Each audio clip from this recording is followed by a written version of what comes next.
அந்நியன். இந்த அரங்கத்திற்கு வருகை தந்திருக்கும் உலக தமிழ் அரசியலின் கூட்டமைப்பின் பொருளாளர் விமலா அவர்களை அன்புடன் வரவேற்கிறேன். இன்றைய கருத்தாக பெற்றோர்கள் பெண் பிள்ளைகளை எப்படி வளர்க்க வேண்டும், அவர்களுக்கு அந்த பெற்றோர் எந்த மாதிரியான விஷயங்கள்லாம் கொடுத்து அவங்களை ஆளாக்குறாங்க, ஆனால் அந்த பிள்ளைங்க பெற்றோருக்கு அதை செய்யறதா அப்படிங்கிற ஒரு விஷயத்தை பற்றி உங்களிடம் கருத்து கேட்கலாம் என்று வந்திருக்கிறேன் மேடம். நீங்க அதுக்கு கருத்து கூற தயாராக இருக்கிறீர்களா? அதாவது என்னுடைய பெயர் ராஜதுரை, நான் ஒரு சென்னை உயர்நீதிமன்ற வழக்கறிஞர். என்னுடைய மகளை சென்னை அண்ணா பல்கலைக்கழகத்தில் பொறியியல் படிப்பதற்காக வைத்தேன். என்னுடைய பெரியம்மா மகன் ரெவரண்ட் ஆல்பர்ட் கிருஷ்ணன் அவர்கள் பெண் பிள்ளைகளை ஏன் அப்படியெல்லாம் படிக்க வைக்க வேண்டும், நம்ம வீட்டில் டீச்சர் ட்ரைனிங் அல்லது பிஎட் இப்படித்தானே படிக்க வைப்பார்கள், நீ ஏன் அண்ணா பல்கலைக்கழகத்தில் லட்ச கணக்கில் கொட்டி செலவு பண்ணுகிறாய் என்று கேட்டார். நான் அதையும் மீறி அவள் தன்காலில் நிற்க வேண்டும் என்பதற்காக தான் அவளை அங்கே படிக்க வைத்தேன். அது போலவே அவள் உடனடியாக அவள் படிப்பை முடித்த உடனே அண்ணா நகரில் சிங் ஃபியூஷன் என்கின்ற ஒரு ஐடி நிறுவனத்தில் வேலையில் சேர்ந்து இந்த லட்சக்கணக்கில் சம்பாதித்துக் கொண்டிருக்கிறார். கணவனுடைய அவள் இணைந்து மிகச்சிறப்பாக குடும்பம் நடத்தி கொண்டிருக்கின்ற வேலை. அது ஒரு பெண்ணுக்கு ஒரு மிகப்பெரிய பலமாக இருக்க வேண்டும் என்பதற்காக பெற்றோராக எங்கள் கடமையை நாங்கள் செய்துவிட்டோம். ஆனால் பிள்ளைகள் பெற்றோர்களுக்கு எந்த மாதிரியான விஷயங்களை செய்கின்றன என்பதை நீங்கள் உங்கள் வாயிலாக கூற வேண்டும் என்று விரும்புகிறேன் சகோதரி.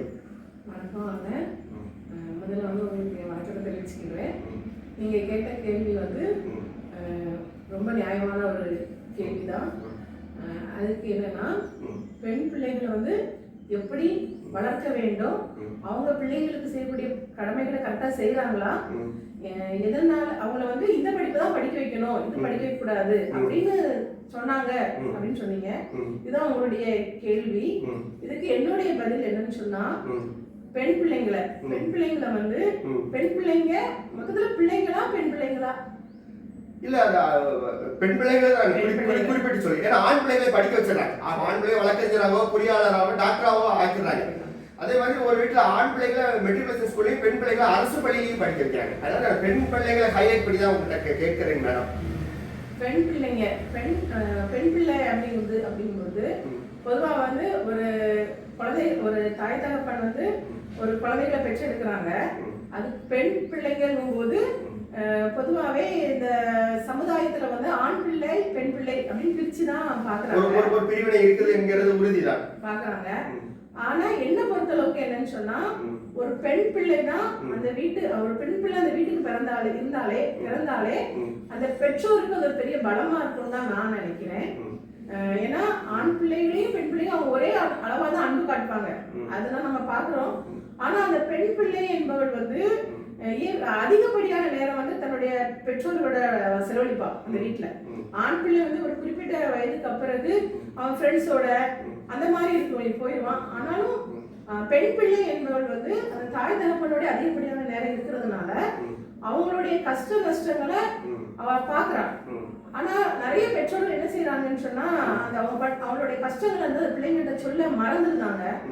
ஆனா ஒவ்வொரு இடத்துலயும் ஒரு படிக்க வைக்கிறதுக்காக இருக்கட்டும், ஒரு ஃபீஸ் கிடைக்குமா, இந்த கஷ்டம் இவ்வளவு கஷ்டப்பட்டு தான் இந்த பணத்தை நான் கட்டுறேன். எந்த தகவலுமே அதை செய்யறது இல்லை. நாங்க அவங்க கேட்டவரை கெட்டி விடுகிறோம். அவர்களுக்கு பணம் எங்கிருந்து வருகிறது என்கின்ற வழியை அவர்களுக்கு நாங்கள் கூறாதது ஒரு விதத்தில் தவறாக கூட இருக்கலாம்.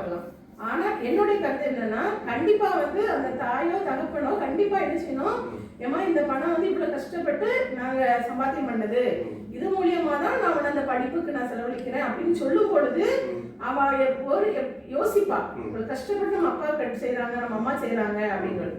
அப்படி அவங்க சொல்ல தவறும் பட்சத்துல அது அவளுக்கு அந்த பணம் நம்ம அப்பாவுக்கு எங்க இருந்தோ வருது, நம்ம அம்மாக்கு அந்த பணத்தோட வழி கஷ்டம் தெரியாதது. பிள்ளைகளை படிக்க வைக்கும் போது பணத்தினுடைய அருமையும் நாம் தான் சொல்லி கொடுத்திருக்க, பெற்றோராக நாம் சொல்லி கொடுத்திருக்க வேண்டும் என்று உங்களுக்கு கருத்துக்களை பதிவு செய்கிறீர்கள். அது மட்டும் இல்லாம ஒரு நகை வாங்கி கொடுக்கும் போதும் சரி, ஒரு ட்ரெஸ் எடுத்து கொடுக்கும் போதும் சரி, இந்த பணம் எப்படி நமக்கு வந்தது, இது நம்ம எப்படி கஷ்டப்பட்டு இந்த பணம் சம்பாத்தியம் பண்ணணும் அப்படிங்கறத கண்டிப்பா சொல்லும் பட்சத்துலதான் அந்த பெண் ஒரு நகை ஒரு ஜவுளி கடையில போய் ஜவுளி எடுக்க போகும்போது கூட இப்போ பிள்ளைங்களெல்லாம் நான் பாக்குறேன் 5000 10,000 ஈஸியா வாங்குறாங்க. வாங்கி அந்த ட்ரெஸ் போட்டுட்டு அடுத்த நாள் பார்க்கும்போது அந்த ட்ரெஸ் அவங்க பெற்றோர் சொல்லி கொடுக்கணும். பெற்றோருடைய தவறு தான் கண்டிப்பா. இன்னொன்னு என்னன்னா, நீங்க சொன்னீங்க, அவங்க ஏன் பராமரிக்க மாட்டாங்க வயசு காலத்துல. அதுவும் எப்படின்னா அந்த தாய் தகப்பன் வந்து அவங்க முன் உதாரணமா கண்டிப்பா இருந்திருக்கணும். அவங்க அப்பா அம்மாவை இப்ப நான் குறிப்பா நான் எங்க அப்பா அம்மாவை பராமரித்த மாதிரியாக விஷயங்கள் இருந்தா அவங்க பண்ணுவாங்கன்னு சொல்றீங்க. ஏன்னா அப்படி பண்ணும்பொழுது மட்டும்தான் அவங்க அப்பா அப்பாவுக்கு அவங்க பண்ணும்போதுதான் ஓ நம்ம இப்படி பண்ணணும் போல அப்படி பார்த்து அவங்க தெரிந்து கொள்வார்கள். அவங்க அதை செய்யாத. எங்கள் வீட்டில் தாய் தகப்பன் இருவருமே ஆசிரியர்கள்.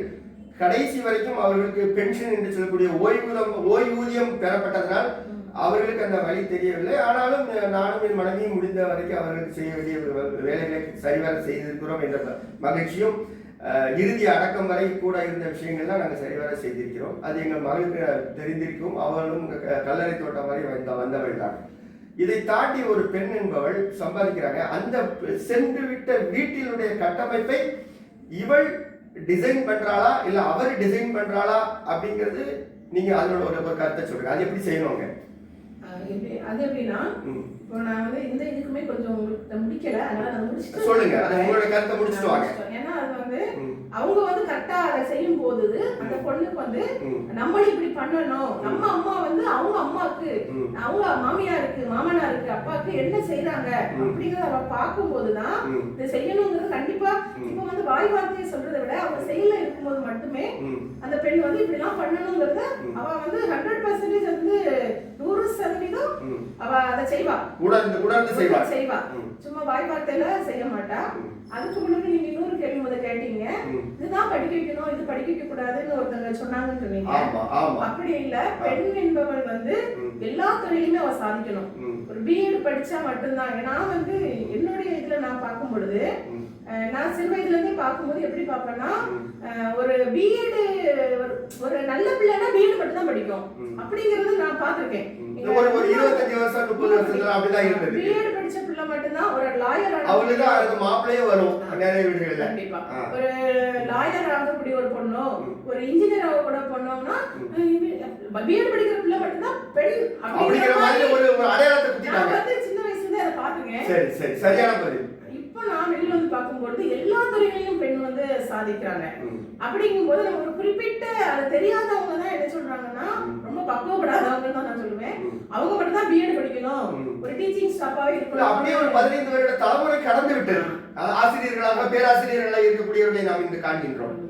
ஆனா இப்போ வந்து எல்லா துறைகளிலுமே கண்டிப்பா பெண்கள் சாதிக்கிறார்கள் என்று நீங்கள் கூறுகிறீர்கள். சாதிக்கணும். அது வந்து எங்களுக்கு ஒரு பெருமையான ஒரு பெண்ணா உங்களுக்கு நீ பெருமையாக. மிக்க மகிழ்ச்சி. நன்றி, வணக்கம் மேடம்.